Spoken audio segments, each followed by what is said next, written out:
बरं सर, काय प्रॉब्लेम होता आपल्याला? मला किडनी स्टोनचा आणि आळस वगैरे खूप जास्त यायचा. बरं, मग त्यासाठी आपण काय केलं? मी अमृत ज्यूस वापरलं. बरं, मग आता काय वाटते सर? माझा किडनी स्टोन 5 ते 6 दिवसामध्ये पडला. व्हेरी गुड सर, अभिनंदन. आणि नंतर आता म्हणजे आळस जास्त येत नाही, झोप वगैरे जास्त येत नाही. हां हां, लवकर उठतो मी. हां हां, बढिया बढिया सर, बेस्ट. खूप चांगला रिझल्ट भेटला तुम्हाला. मग आता तुम्ही लोकांना काय सांगाल सर? अमृत ज्यूस. Okay sir. आणि अमृत ज्यूस दिल्याच्या नंतर त्यांना काय रिझल्ट आला हे आपण त्यांच्याकडूनच जाणून घेऊया. नमस्कार सर. नमस्कार. तुमची ओळख करून द्या. गोरडी बाबासाहेब सोमनाथ, राहणार गोगलगाव. तर तुम्हाला रियांश अमृत ज्यूस घेण्याच्या अगोदर काय त्रास होता सर? मला सुरुवातीला पित्ताचा त्रास होता. त्यानंतर माझे पाठीची मणके, 2 मणक्यांची गादी सरकलेली होती आणि त्यातली ती गादी सरकल्यामुळे भेस दबलेली होती माझी त्या मणक्यातली. भेस दबल्यामुळे मी एक राहता इथं हॉस्पिटल जाऊन मी स्कॅन केलं. स्कॅन केल्यानंतर त्यांनी मला सांगितलं असं असं झालेलं होतं, तुमच्या 2 गाद्या सरकल्या आणि एक शिरचोकर झालेली होती.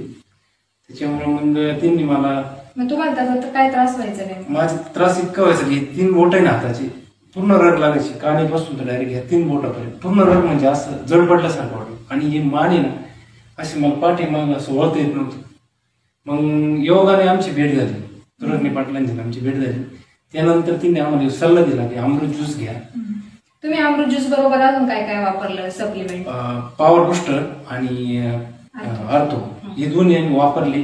त्यात अगोदर मी अरुणा शिंदे, राहणार ओतूर. आणि मला स्वतःला आहे ना मोतीबिंदूचं ऑपरेशन सांगितलं डॉक्टरांनी. 1 महिन्यापूर्वी मी ते अमृत ज्यूस घेतलं आणि पिते पण आणि डोळ्यात पण 4-5 वेळा टाकलं आठवड्यातून.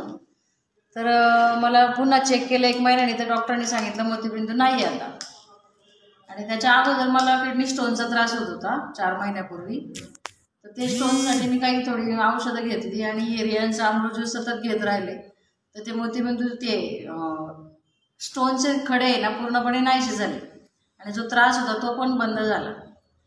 तर आमच्या घरामध्ये माझ्या मिस्टरांचं खुब्याचं ऑपरेशन केलं 2 वर्षापूर्वी. तर ते त्यांना चालायला जमत नव्हतं, ते असे झोपूनच असायचे नेहमी. तर त्यांना पण मी अमृत ज्यूस दिल्यापासनं ते महिन्यातच चालायला लागले वॉकरवरती. त्यांचं ती जखम भरत नव्हती, ती पण पूर्णपणे भरून आली. त्यांनाही शुगरचा प्रॉब्लेम आहे. माझ्या डोक्यात खूप मुंग्या यायच्या, खूप म्हणजे मध्ये मला चक्कर यायची.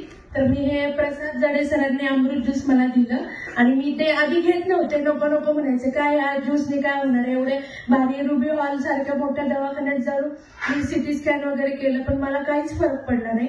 पण या सरांनी अमृत ज्यूस पिलं आणि 1 महिन्यात माझ्या पूर्ण मुंग्या डोक्यातल्या थांबल्या आणि मी सगळी औषधं बंद केली. आता फक्त अमृत ज्यूस घेतो.